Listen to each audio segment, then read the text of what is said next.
Inspector की गोली मारकर हत्या से हड़कंप मच गया। पीएसी में तैनात इंस्पेक्टर सतीश सिंह को बदमाशों ने गोलियों से भून दिया। सतीश सिंह रविवार देर रात 2:30 बजे रिश्तेदार के घर से परिवार के साथ वापस लौटे थे। घर के बाहर कार खड़ी कर जैसे ही पत्नी और बेटी के साथ उतरे, उसी वक्त एक बदमाश गोलियां मारी और भाग गया। सतीश सिंह पीएसी प्रयागराज में तैनात थे। डीसीपी साउथ विनीत जायसवाल ने बताया है कि रविवार देर रात करीब 2:30 बजे डायल 112 पर सूचना मिली कि सतीश कुमार नाम के एक व्यक्ति को उनके घर के बाहर गोली मार दी गई है, जिसके बाद उन्हें लोक बंधु अस्पताल ले जाया गया, जहां डॉक्टर्स ने उन्हें मृत घोषित कर दिया।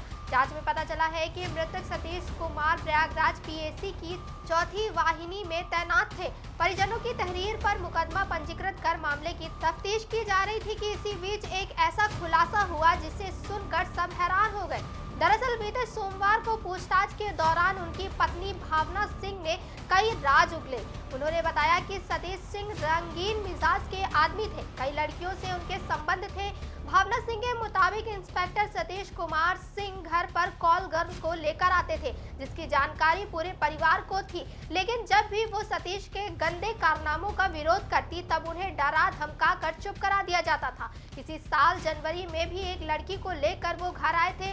भावना ने जब लड़की के साथ सतीश को पकड़ा तो वो लड़की घर से भाग गई।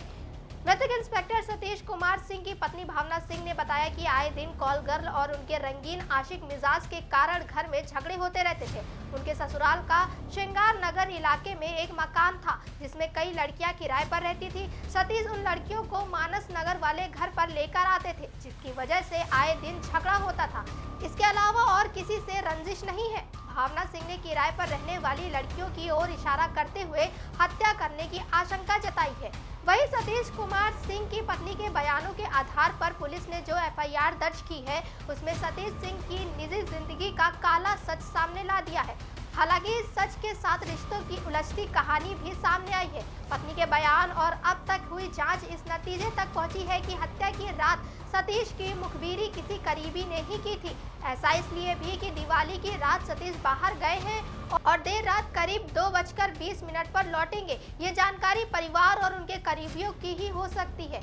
अगर हत्यारे सतीश को फॉलो कर रहे होते तो वो वारदात को घर के ठीक बाहर अंजाम देने की जरूरत नहीं थी। सवाल ये भी है कि दिवाली वाली रात जब सतीश सिंह की कार गली में घुसी तो गाड़ी की हेडलाइट में हत्यारा दिखाई क्यों नहीं दिया।